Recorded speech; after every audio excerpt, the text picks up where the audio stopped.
첫 궤도 발사죠. 대한민국의 발사체 기업으로서 민간이 시도하는 첫 궤도 발사이기도 하고, 자국에서 발사체를 만들어서 해외로 운송을 해서 발사하는 첫 사례이기도 합니다. 이노스페이스만의 첫 궤도 발사이기도 하고,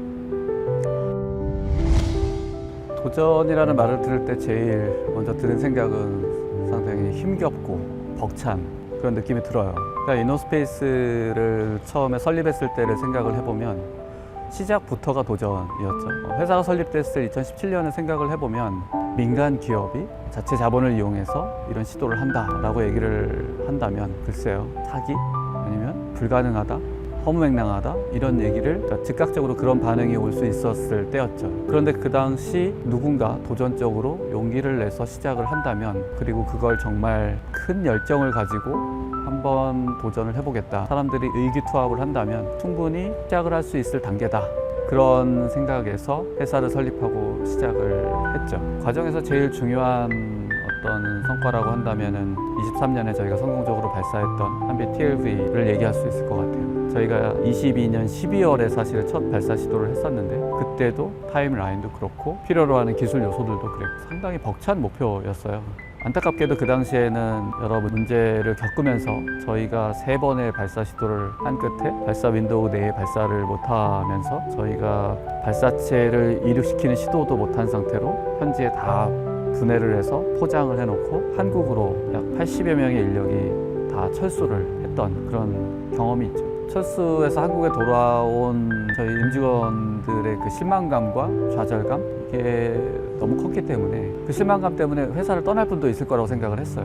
그런데 정말 단한 분도 회사를 떠난 분이 없었고, 공통된 의견이 너무 억울하다, 다시 한번 해보자, 우리가 이렇게 노력해서 만든 거 띄워라도 보자, 다시 한번 의기투합을 했고, 2개월 뒤인 23년 2월에 저희가 브라질에 다시 가서 역시나 3번의 발사 시도 끝에 23년 3월에 발사 성공을 이루어냈죠. 각자의 역량, 그 역량들이 모여서 하나의 목표를 향해서 달려나가고자 하는 열망, 결국은 이 발사체는 여전히 많은 사람의 노력이 들어가야만 달성이 될 수 있는 목표고, 그런 면에서 우리는 이미 23년에 이 모두를 경험했고 그걸 극복한 그 유산이 우리 이노스페이스의 가장 큰 경쟁력과 힘이라고 생각을 합니다. 누구보다 진심으로 이걸 달성하기를 원하는 각자의 희망들이 모여서 지금 우리가 발사 준비를 하는 과정을 살펴보면 저는 누구보다 가능성이 높다고 생각을 하고요. 만에 하나 미션 달성에 실패를 한다 하더라도 누구보다 빨리 문제점을 찾아 개선해서 성공을 할 수 있다고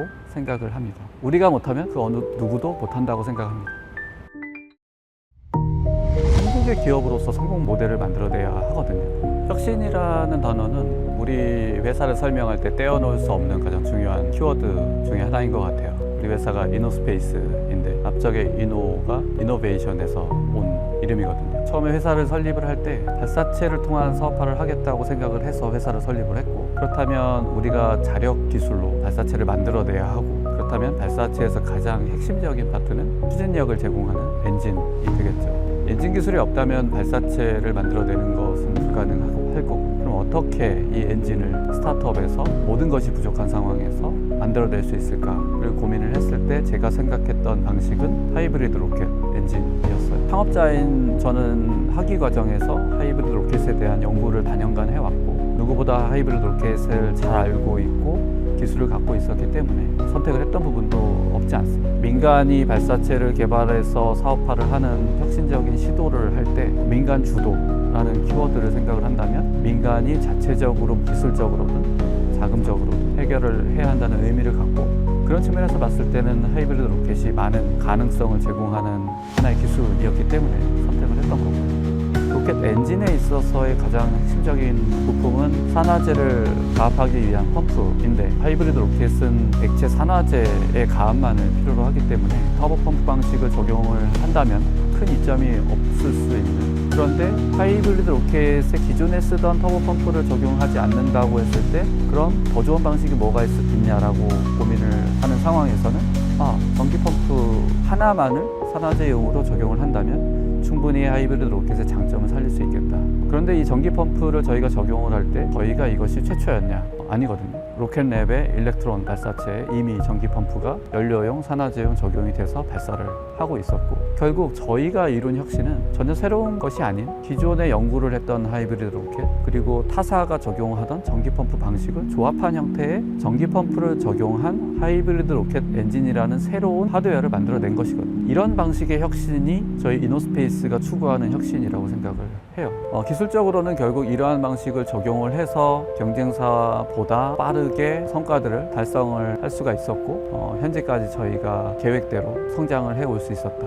결국은 이노스페이스가 앞으로 발사체를 성공을 함으로써 한국의 이러한 창업을 한 스타트업의 기업이 발사체를 이용해서 우주 분야에서 수익을 창출하고 지속 가능한 성장을 한다는 모습을 보여줘야 한다는 그런 무한한 책임감을 느끼고 있고, 그 꿈을 실현하기 위해서는 이노스페이스가 좋은 모습으로 지속 가능해야 하거든요. 아마 지금 이노스페이스에서 지금도 발사를 앞두고 있는 이때 누구보다 발사의 성공을 한 사람 한 사람이 다 염원을 하고 있을 텐데, 한 가지는 확실할 것 같아요. 발사 서비스의 상업화 이후에 더 큰 어떤 계획이나 우리의 공동의 미션을 달성할 수 있다는 확신? 우주를 활용하고자 할 때 접근성을 높이는 역할을 다양한 분야에서 할 수 있는 그런 우주 플랫폼 기업이 되는 것이 우리 회사의 목표이고, 지금 현재는 발사체를 이용한 상업화에 모두 몰입을 하고 있지만, 이 성과가 이루어지고 나면 우리는 대한민국의 가장 유망한 기업으로서, 가장 역량 있는 기업으로서 향후에 우주를 활용하고자 하는 인류를 크게 도울 수 있는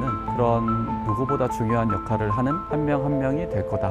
오늘 발사 준비를 할 때까지 매 순간 저희 이노스페이스는 최선을 다했습니다. 저희가 할 수 있는 모든 노력을 다 했고, 앞으로도 그럴 것입니다. 저희를 끝까지 믿고 기다려주시면 고객의 위성을 가장 좋은 곳으로 모셔드리도록 하겠습니다. 지금까지처럼 저희는 멈추지 않겠습니다.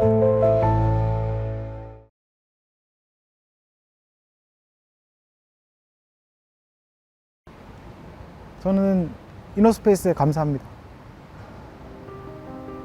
이 일을 할 수 있게 해주셔서 감사합니다.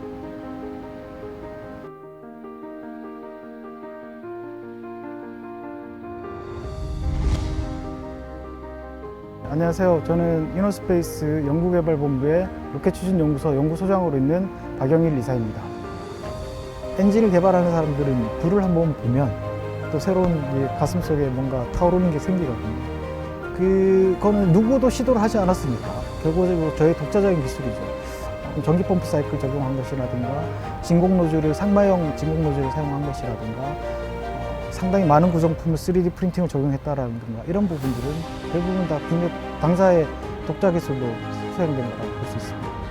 일반적으로 액체 로켓 엔진의 경우에는 터보 펌프라는 구성품이 별도로 있습니다. 터보 펌프를 개발하는 데는 상당한 시간과 노력이 많이 필요하고 비용도 많이 드는 것에 반해서, 전기 펌프의 경우에는 당사가 이미 한 BTLV를 통해서 헤리티지를 확보하고 있었고, 전기 펌프를 사용할 수 있는 엔진이라면 개발 속도를 상당히 앞당길 수 있고 개발 비용도 줄일 수 있을 거라고 판단을 했었습니다.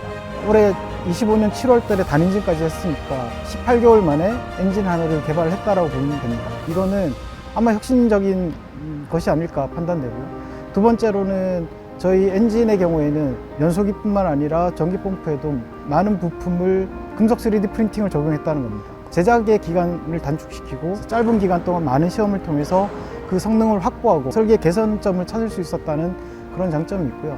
마지막으로는 상단 엔진의 경우에는 보통 진공 노즐이라고 해서 상당히 팽창비가 큰 노즐을 달게 됩니다.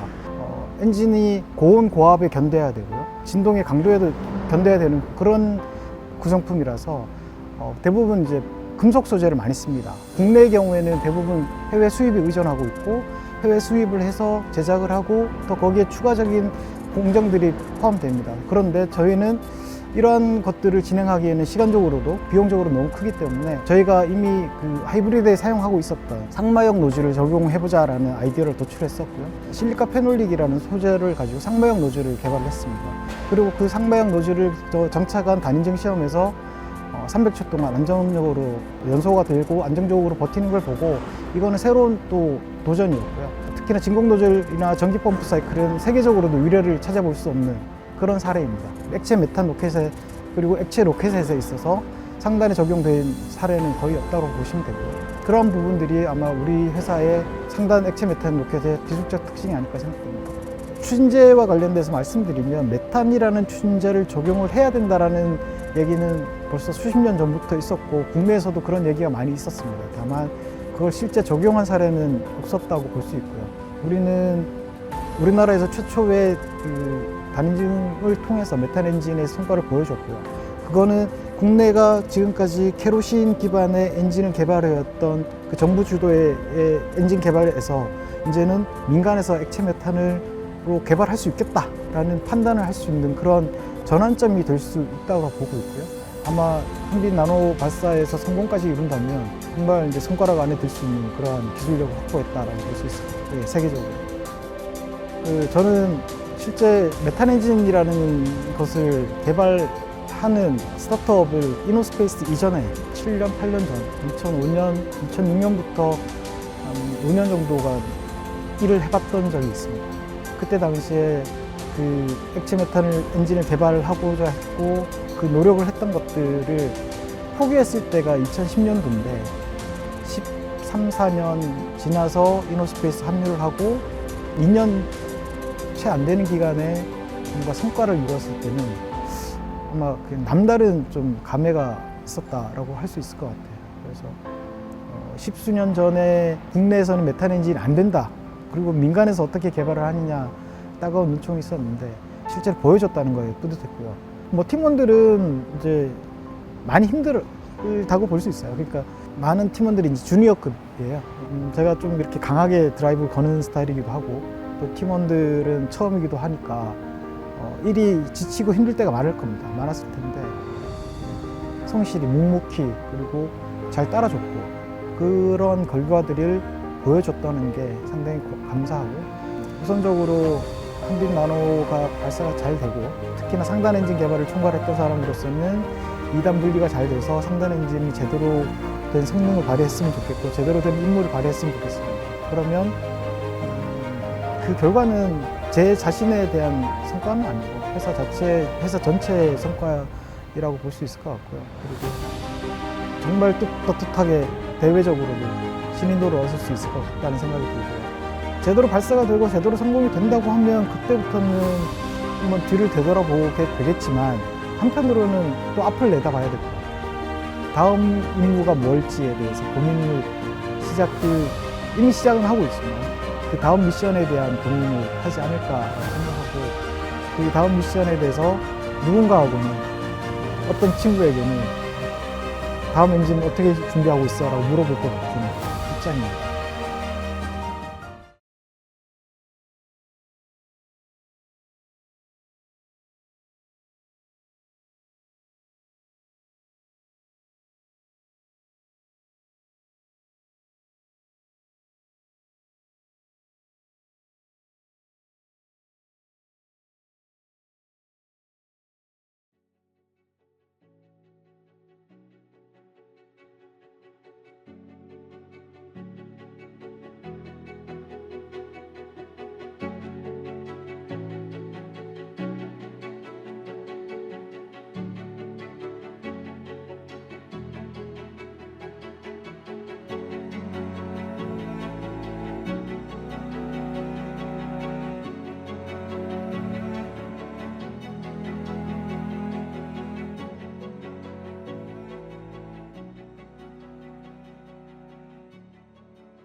T-10, 9, 8, 7, 6, 5, 4, 3, 2, 1. Liftoff. We're going into orbit. Let's space forward.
니다